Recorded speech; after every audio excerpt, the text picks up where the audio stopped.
Hello and welcome to our free coaching call for this week. I'm really excited to talk about today's topic with you guys. So I got this question a few weeks ago. I thought it was brilliant and I wanted to time it with the podcast episode that comes out today because I think it's also relevant, and I will link to that episode for you because I think it's just a great follow-up to this. So the topic is all around how to market a book series if you've already started publishing it, if it's already a few books in and you need people to pick up the first book to then get to the next book. So I thought it was such a brilliant question, and it's one I get all the time. So I wanted to talk about, I have 5 points to go today. So I have 5 things to discuss that will help you to be able to do this effectively. I would love to know if you guys are having this struggle at the moment, if you guys have a series and you have some books that you're struggling to market and you're not sure how to get people interested. This is also great because we're also going to talk about some stuff today that's going to help if you happen to not be making the sales you want with your series. Like maybe you are selling books, but it's happening in sporadic bursts and you're not really sure how to get it to flow more consistently. Or it could be that you're just not selling any of the books, and that's a problem because you need people to pick up the first one to get to the next one. So it's like, how do you get people to actually pick up the books in the first place? So let me know if that is you. I'm going to quickly bring up comments so I can see who's here and answer any questions as we go. But then we will dive straight into the content. Okay. So I think Emma is here. Hi, Emma. Alrighty, so this one should be obvious, but I'm gonna start with this because I think it's just important to remember. Obviously, your first book needs to be selling for the rest of the series to sell. And quite honestly, this is the easiest way to get it to sell. If you are not selling the first book, that is the very first thing you want to try and troubleshoot, because your book series is its own funnel. If you have written it well, and you have really engaged people in the storyline and with the characters, then you're not going to have to do much more marketing work. You're simply going to get people to pick up the next book by them enjoying the first book. So even if you are launching later books in this series, you having a strategy behind making sure that the first book still sells and marketing that first book effectively is what's really going to help you to market more books in the series. And the question I get a lot is, okay, so how do I balance that, right? Because a lot of people will ask me, well, if I'm launching a later book in the series, how do I, should I promote that one or should I promote the first book? Because obviously they start there. And it's like, it's a great question. And so that kind of leads me to my second point. And that is all about the importance of having a front end and a back end strategy. So what I usually advise people on is your later books in the series are still creating product awareness for the entire series. And the more books you put out, the more that will build your sales for a number of reasons that I want to touch on in a moment. So you having a front-end strategy is important because you want to bring awareness and you want to actually create product awareness around these later books. You want them to be getting marketed. You want people to know what's upcoming and relevant and what you're working on your front end. So when I say front end, I'm talking like your social media platforms, anything that's really front-facing that people are going to see first, your website, things like that. Your back-end strategy is the behind-the-scenes sales, right? And so that is really where you can focus your efforts towards your first book, if that makes sense for people to start there. And it's really where you want to be promoting all of your backlist titles. But if you are launching books in a series and you know that for the next 2 or 3 years, you're going to be focusing on launching books in that series, then it makes sense for you to have an active back-end funnel that promotes the first book, because obviously that's where people need to start. And the more that you are connecting your sales process, if they're hearing about a new book on the front end and they're going, wow, that sounds interesting, I want to learn more, but it's like the third book, I need to know what the first book is. And then you also have marketing efforts going on for the first book. It's not going to be hard for them to find their way to the first book and start there, right? So you want to have both. And the reason that your back books, your recent releases are going to sell your entire series is first of all, when you release a number of books, there's actually a sweet spot that you hit with your third book. So when you're a new author and you put out the first book in a series, or even if you're established, like let's say you just have a new concept for a book series that you're putting out, it just takes time for people to become product aware around it and to get familiar with it, especially if they're not seeing a lot from it, especially if they're not an active reader of yours. Like maybe they've read books from you before, but they're not as active in your community to want to really keep up with everything that you're doing all the time. So they might hear about this book that you've got, this new series. They might, see it and kind of think that looks good. Maybe I'll pick it up someday. But it's going to take them a few times to see it to really kind of get on board with like, okay, maybe I want to check that out. Maybe I want to buy it. So that could take like up to 2 years, right? And if they're only seeing one book, it means they only have one opportunity to be seeing that book and kind of building impressions towards wanting to make a purchase with that book. If you then have 2 books out, you're going to double those impressions. If you have 3 books out, that's really the sweet spot where people are going to be seeing enough books in this series and seeing it at enough times and have seen it for enough duration of time for them to really start to pay attention and be like, okay, this book, this series, I'm seeing it everywhere. Everyone's talking about it. There were already 3 books in. If I'm going to pick it up, now is the time, because if they add more books, it's going to get too long. And then I have to start and I have to binge the whole thing. And a lot of people are also of the opinion that when there's only 1 or 2 books out, sometimes they don't want to start a series because they know they're going to have to wait for more books to be added later. But if there's already 3 books out and available, and they know it's going to take them some time to read them, sometimes that's a sweet spot for them. So 3 books tends to do really well. And so every book that you put out is just going to add to your impression building. It's going to add to your product awareness. It's going to help the purchasing decisions to be made, right? And so you do want to make sure that on the front end, you are still talking about new books. You want people to know that you're adding to the series, that there is progress and growth in the series, that there are books that you should be excited about and paying attention to because you keep adding books and they should start it pretty soon. So there's all those things that are going to work in your favor. And of course, you want to be showing up for people who are reading the series actively and, have caught up. They're going to be excited about the upcoming book, and you want to maintain that excitement for them. You want to maintain that hype for them. So it's really important to have this front end thing that's still working for you while also having the back end stuff working for you, right? So back end strategy looks a little bit different. When I teach front end strategy, I'm essentially talking about launches. And so if you've taken my launch course, it's all about the launch process. It's all about launching. And it's this long-term process that you're going to do for at least 3 months, if not 9 months. With all these marketing actions that are done in a certain order. With backend, it's a little bit different, where you've still got a sales process that you can apply to getting people to become familiar with your book and warm up to your book and eventually purchase the book, but it can be done on a shorter time frame. And the key with backend strategy is more so that you are consistent with your actions, not that you're doing a million actions. That doesn't mean that you can't have variety in the different actions that you take with your backend to promote your backend, because there's heaps of strategies out there that you could do. You just want to make sure that you don't forget about it, you don't leave it, you don't procrastinate on it, because otherwise it just doesn't get done. So really ideal that you have something that you do, once or a couple of times a month that's going to bring awareness and attention back to your backlist titles. And if you have a funnel set up or some kind of strategy set up to promote the first book in a series on the back end, that's going to really work in your favor. This is where email marketing can come in really handy for you. So that's my second tip, is to have both. Make sure you've got both set up and make sure that they're working together, or you at least have some kind of plan or big term vision around how that's going to bring in sales for you long term. Okay. Oh, while I'm on that note, I just want to mention this real quick, just because it happens to be relevant. I'm also teaching a masterclass in my membership today, and I mean, there's always, the replays are in there for life, so it'll always be in there if you're watching this in the future. But we happen to be doing a class on front end and back end strategy, which wasn't planned, it just worked out that way, because we agreed on this topic a few months ago. But that happens to be perfect timing. So if you guys are finding this helpful and you get to the end of the training and you're like, I want to join that class, you can always sign up. I'm going to link it at the end, the membership, which is where it's happening.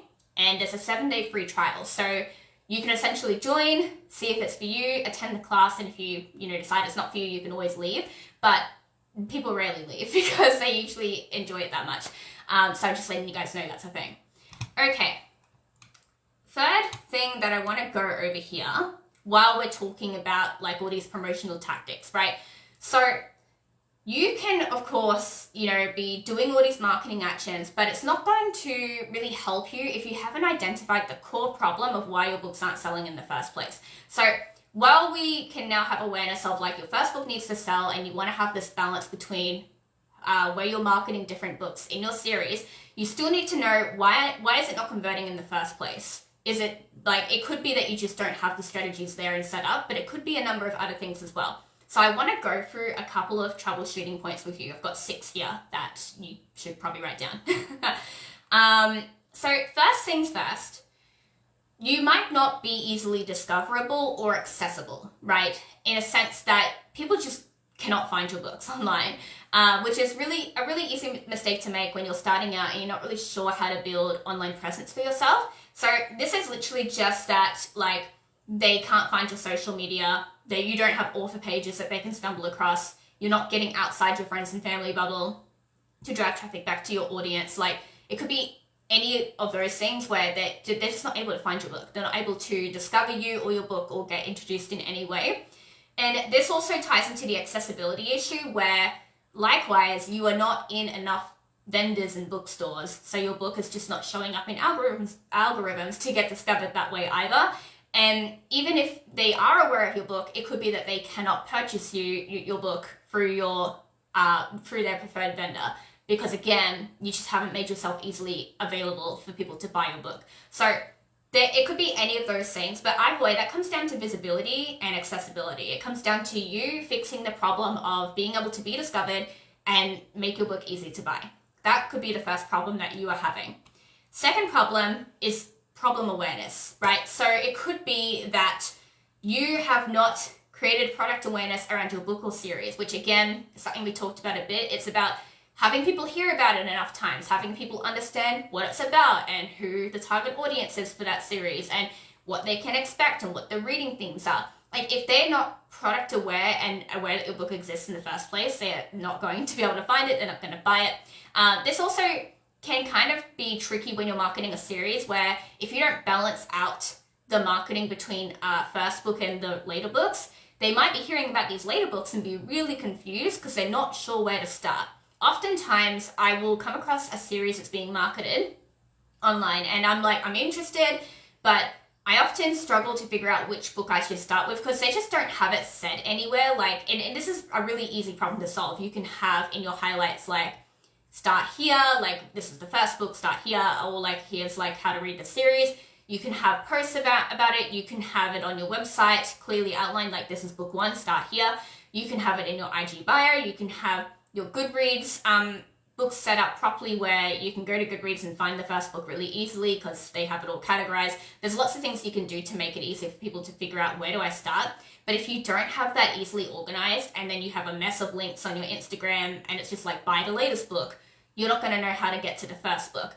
And I also find this to be very confusing when all the book covers are really similar to each other. So I know this is a marketing thing to make sure that you know which series are which, but I think you can go one way or the other with it, where your book covers are all way too different and then you don't know that they're all part of the same series, or they all look almost identical to the point where you can't differentiate which book is which. So when it comes to cover design as well, and you're trying to create this product awareness around it, I would really encourage you to find that balance between books and make sure that the covers have some kind of distinction to them so that people can understand which book is different and which book is which. Because if you have, like, especially if you have figures on the covers and it's like the same characters every time and the only difference is that they've maybe slightly adjusted in angle, that becomes very confusing very quickly. But if you have different symbols and they're like clearly different symbols, that makes it a lot easier. If you have different colors, it makes it very easy. But you can use the same fonts, for example, you can use the same design visuals. Like, there's ways you can make it similar but different. So that's just something to be aware of, a little tip there for visual product awareness, which can help. The other thing that might be going on is that you may not have the right readers in front of you. So this happens a lot where you put out the marketing actions and you follow the gurus and all their strategies and you're not seeing the book sales and you're like, what the heck is going on? It could literally be that you're doing the right things for the wrong audience. You have the wrong people in front of you. And so when it comes to you being able to attract in your ideal readers, people who are actually a good fit for your writing style, for the themes and issues that you talk about in your books, for this particular series. And like the other thing to keep in mind is that each different book that you write or different series that you write will sometimes have a different target audience, and that's okay too. I would try to have like, brand-wise, I would try to have like an overall writing style or like certain themes and issues that you are known for, which means that this is not going to change too much book from book, and people will usually want to follow you from one series to the other for that reason, because you know they're still interested in the things they're writing about. If it's vastly different, it becomes much harder to market across multiple series. So having that brand thing there can also be helpful, but otherwise, just being aware that if you have different series with different marketing audiences, make sure you're aware of that when you go out to put content. So when you go to put content out. So this is where, when you want to attract readers in, you want to make sure that your visuals are aligned for that particular kind of reader, that your messaging in your captions and your blurbs and your ads are aligned for that kind of reader, that your content that you're choosing to put out is aligned for that kind of person. Otherwise, it's not going to resonate, it's not going to convert, it's not going to attract in, and you're just going to end up with an audience in front of you that is not aligned and will never take action because they're just not the right reader for the book. And that is just a really common problem that I see, but also one that's really easy to solve once you figure out who you're speaking to and how to do that. Let's see. Another problem, which comes on a little bit later in the sales process, is a lack of credibility and authority. So providing you have the right people in front of you, this is where the problem can come in, where they see you as a hobbyist author and not a professional established author. And this is also where pricing objections might come up, because if they see you as a hobbyist author, they're usually not willing to spend money on you. If they see you as a professional author, it's not going to matter what you're charging for your book, because at the end of the day, they want your book. And that's the only way they're going to get your book, because your book is one of a kind and it's not got the same, like they will not be able to find another book that has your characters, your plot, your setting, the way that you write it, which makes your book a no-brainer purchase, right? So the thing here is that if you are brand new, you're unestablished, you will probably not have reviews and credibility and brand positioning and authority built up like in the early days. So you want to be able to build that up over time, and you want to be able to maintain that, and especially with each new series that you put out, be building those reviews and credibility in that sense too, because that's just going to create trust. It's going to minimize sales objections in a sense that they feel more comfortable making a purchase because people have confirmed that yes, this is an enjoyable reading experience and it delivers on what is promised in the marketing. And it's also just going to help people to see you as someone who does this for a living, who can be trusted, that treats their books with professionalism, that invests in the quality of them, and again, helps them to feel good about their purchasing decision. So this is a big key piece that could be missing that you just want to look at as well. And going on that point, it could be that your book just lacks quality, and that has been said in reviews. Like I see this in New York Times, USA Today bestselling books sometimes, where you get to the third book and you can tell it just hasn't been through an editor because they were so focused on getting the book out quickly as opposed to getting it out professionally and well done. And that was for the sake of momentum and sales on their end. So you look at these books and you go, well, I feel disappointed because I spent money on this and clearly it's not being edited. Clearly it was not treated with the respect it deserved. And you know, when you're purchasing something, you don't want to feel bad about what you've purchased. You don't want to feel like they didn't care enough to make the product good for you. So it's frustrating. And so, you know, if it lacks quality and that has been said in reviews, or it's just obvious from the cover that, you know, it just doesn't look appealing, it's not going to look good on a bookshelf, anything like that, if it looks like it was just thrown together haphazardly and that really puts up red flags for whether the writing is any good, if you know the outside appearance isn't that good, that's all reasons why someone could not be purchasing. So it's just something to be aware of. And then finally, it could be a pricing issue, where usually people assume when their book isn't selling that it's a pricing issue. Raise your hand, because I know I've done this. If you've ever looked at your series and thought, oh, it's not selling, I can't figure out why, maybe you'll try lowering the price and see if that makes a difference. Because for some reason, people seem to assume that if something isn't selling, it must be a pricing objection up front. It must be that the book is too expensive, or that people need a more accessible entry point to get into a series, and therefore the price needs to be lower. Instead of looking at all these other problems that could be contributing to why someone isn't purchasing, and it could be as simple as they can't see the book online, they don't even know it exists, right? But people jump to pricing and then they lower the price, and this actually hurts you as much as it does. I've had multiple conversations with people who have agreed with me on this, in saying that if they see a book that's priced low, they're not going to buy a book because it's priced low. They're not, like, that makes it look like the book has something wrong with it if it's priced low, because again, they wonder, why is it priced so low? I have people who've told me, I really don't care what a book is priced at, because I'm not going to be sold on the fact that it's only a couple of dollars. I'm going to be sold on the fact that it's right for me. I'm going to be sold on the fact that it has a story I'm going to enjoy, that it has a character that seems interesting, that it has a setting that I'm going to find enjoyable, right?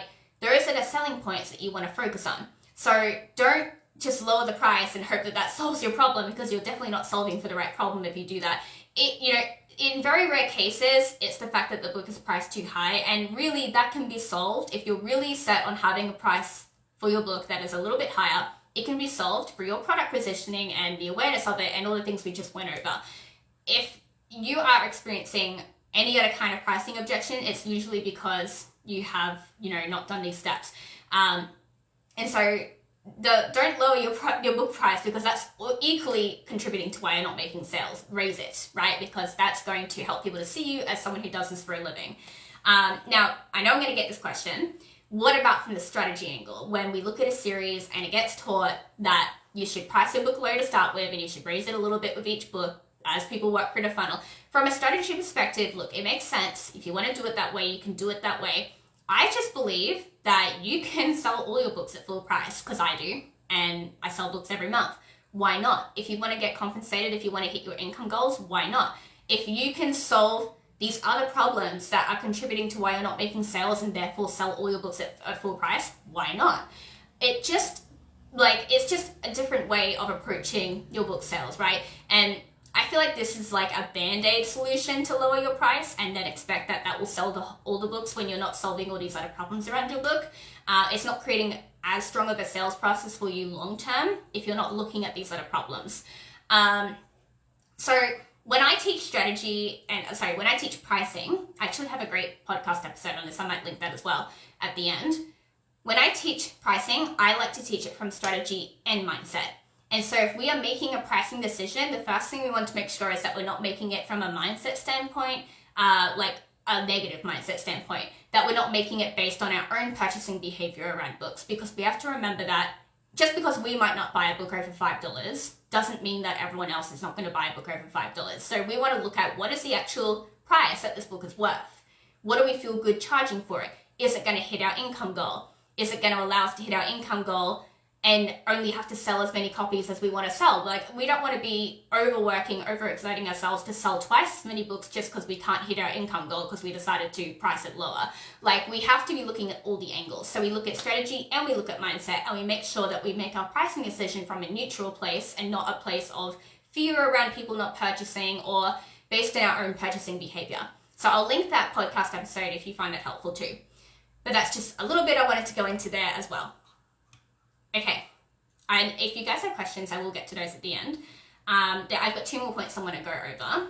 So the fourth thing I want to talk about is making sure that you have a sales process. So I mentioned this before. A sales process is like this underlying thing that you can apply to your launch. It can apply to your back-end strategy. I apply it to everything that results in a sale being made. And so it's really important to know what this is and how to build one out. In my launch course, I literally just walk people through building one out because it's the easiest way to make sure that they get it. So I have a blog post. I will also link this later that can kind of go over this with you if you want a refresher or you just want to read through this again. But essentially, if you're not making sales, it's a clear sign that you are missing some part of the reader sales journey sales process, right? And the way that I teach it is that, first of all, you draw people in, so you draw in readers, you warm them up to buy, and then you close the sale with them. So it's a 3-step process. So in the beginning, you want to make sure that you are taking actions that are going to get you discovered, that's going to increase your visibility, it's going to increase your accessibility, it's going to make sure you've got the right readers in front of you So it's all these pieces that help to solve some of these problems we went over, right?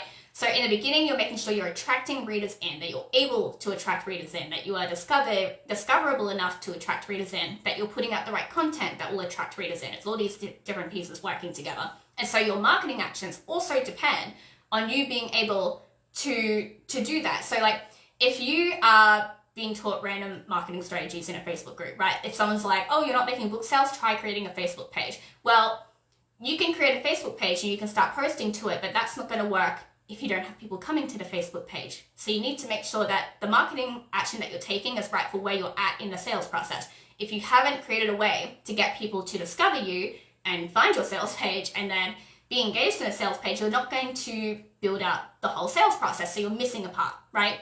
So make sure that for where you're at, and this is also one thing I'll do is look at where you're at in your sales process and ask yourself, am I filling the gaps every step of the way, right? So you want to be able to attract readers in. When you've got readers in front of you, you want to be able to warm them up to buy from you. This means educating them on your book and why it's for them and why they would want to buy it and what it's all about. It means building that credibility piece. It means building that authority piece. It means building out your brand. It means starting to get publicity. When you're getting towards the close part of the sales process, you want to make sure that your actions are contributing to them converting into a purchasing customer. So this could be having a pre-order campaign with incentives. It could be doing events around your book. It could be creating hype around the book. There's lots of things you can be doing. And so when you know what your sales process is and you have built it out and you've tested it and you know there's no gaps and you have that really solid and you can apply it to everything, that's going to help you to know on the front end, how does that work? You know, when it comes to your launches and different stages of your launches, how does your sales process work? Where are you at any given time throughout a book launch, right? And how is that moving people towards a goal? And then on your back end, same thing. If you're building out the sales process and you want people to get in on the first book, how are you getting them to actually decide to buy the first book? What does your sales process look like back there in an email sequence, for example, or how are you getting people to the email sequence, right? So there's lots of things you can look at, but when you have this applied to both fronts, it's going to work really well. So let me know if that makes sense. Here are some questions that can help you with this part. So do you know what steps you're taking at all 3 stages of your sales process that are moving people towards sales? If you can't answer that question first and foremost, if you do not know what marketing actions are contributing to a goal, whether you have the right ones in place, then this is something you definitely want to look at and build out. And of course, that is something I could definitely help you with. It's also something you could go off and do on your own. Depends what you want to do. But that is something that you need to look at. Second question is, what are those steps, right? If you do know the steps, what are the steps clearly? And then like, how are you actually doing that? And what could be done even better? So like, this is the other part of it, is that sometimes we look at it and we look at the fact that things are not working the way we want them to, and we immediately assume that nothing is working, when sometimes that isn't true. So sometimes we look at our sales process and we look at external results and we think to ourselves, okay, like I've been working this for, I don't know, like 60 days and I'm not seeing people buying yet, right? Well, look at the other parts of it, right? Are you seeing that people are discovering you and your audience is growing? Yes. Are you seeing that people are engaging with you? Yes. Are you seeing that people are liking your posts and leaving comments? Yes. Are you seeing that people are showing curiosity about the book? Yes, right? Are you seeing that people are asking you questions about where they can buy it? Yes. Those are all signs that your sales process is working, even if the sales are not happening. So it means you can look at different stages and go, okay, the attraction piece is working, the nurture piece is working, right? And you can find the gap, and you can also figure out that maybe there isn't a gap, maybe you are doing something right, but it could be done better, right? To make it work more effectively or faster. Because you might get to the 90-day mark after continuing to practice this and then start seeing sales, and all that means is that somewhere along the line, something is taking a little bit longer than you might want it to. So it could be that you are building impressions too slowly. So you want to be able to close the gap with your impression building so people are making their purchasing decisions faster. Because that, like, if you stop working the process thinking it's not working, that whole thing stops working and the whole thing falls apart. If you keep working it and observing the data around it, you can get to the end of it and see that, okay, sales are happening eventually, but they're not happening on the timeline that I want them to happen on, which means I can work something better in my sales process, and it can help you identify what is that thing. Does that make sense? So that's just a question to look at too before you go assuming that everything is not working. And then finally, you know, if something isn't working, how can you fix that, right? And really look at that. And a great journal prompt that you can use as well to identify if things are working or not is decide up front that everything is working for you always. And it's a bit of a weird mindset to be in, but just assume everything's working. And then take note of everything that would prove to you that it's working. Even if it feels like something that maybe doesn't count, like maybe you made one sale and you're like, that doesn't count. That counts because you made a sale. So write it down under the assumption that it's working and look at it through the lens of how do I get it to work better, instead of completely writing it off and going, that didn't work because I only made a sale, right? That, like, the fact that you made a sale is evidence. So look at all the evidence, right? And put that down. Okay. So then, my final tip for this to help you with your backlist marketing is to make sure you're actually launching well, because your launch and the success of your launch determines your backlist sales. It determines your evergreen sales after launch. So if you launch well and you have a lot of hype and momentum to leverage after launch, that will help you to sell backlist books moving forward. It will help you to drive traffic back to first books that you've published. So making sure that every book you ever put out, that you are launching it well, will also help you to make sure that your backlist strategy works well. So it's just a really important tip that I encourage you to practice and make sure that you've got right. It's also why I don't start out with people teaching backlist strategy. Like, I pretty much don't have a course or anything on it. I just share with them how they can kind of turn their launch efforts into backlist marketing. And it's why we're doing this class today as well, because I don't really have anything around it yet. But like, it's why I started with launching, and it's why I said learn to launch first, because when you have the foundations of launching down, that's going to help you sell books after. And it's also like you're going to have all the foundations of marketing, all the skills that are going to help you to then sell backlist titles. So you can really adapt from that and make it work even better from there. Okay. And then I also want to just quickly go over this part as well. So if your first book isn't selling, and you know, obviously you want to start there and get the first book selling. So here are some things you can do if, like, maybe you're in a situation where you released your first book a couple of years ago, and since then you have discovered launching and you've realized that you could have done it a lot better and that you wasted a lot of potential there to get hype and momentum going with your series. Or it could be that you've tried for years to get this book selling and it's just not selling, right? So here are some things that you can do to get this first book selling.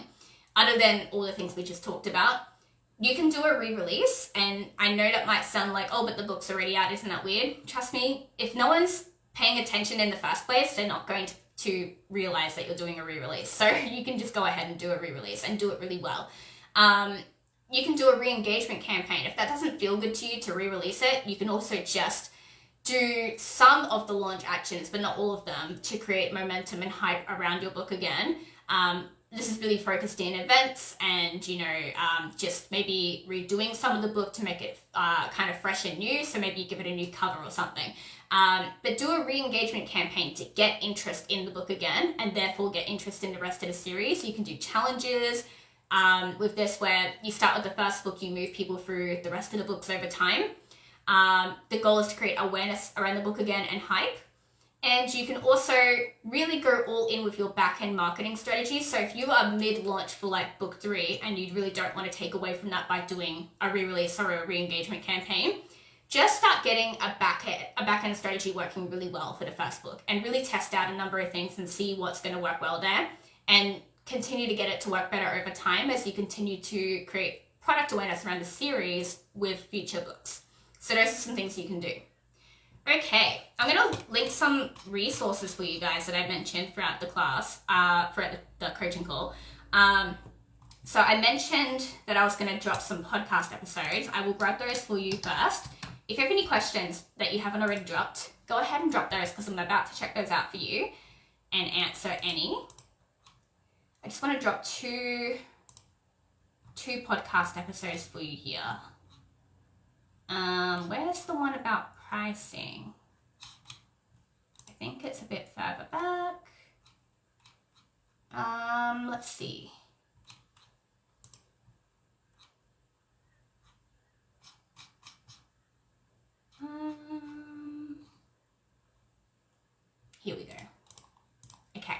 I'll make sure I label these for you. So this is the pricing episode. This one here is the momentum episode that came out today. So if you're looking for a way to continue to keep a book that you just launched relevant while you're working on the next book, this is a great episode to listen to. I also want to drop a resource around the reader sales process, which is just a blog post, but you may find this helpful as well. Okay. And then I also want to drop some paid resources for you guys in case you want to take this work further. So, like I said, today we're doing that masterclass in my membership, and there's also coaching in there. So like, not only will you get really great support in the class, but then you can also implement through the coaching calls that we do in there. So I have my membership linked, and you can start a 7-day free trial, and you can join the masterclass today with us and kind of listen in on that if you found this helpful. And there's also a free resource I'm going to link, which is going to be made paid very soon. So you can currently register for free, which I would encourage you to do because otherwise it's going to be paid in the future. It's a 5-day book launch challenge. So this is something new I've created that is just brilliant. And I'm like absolutely going to charge for it in the future because it's brilliant.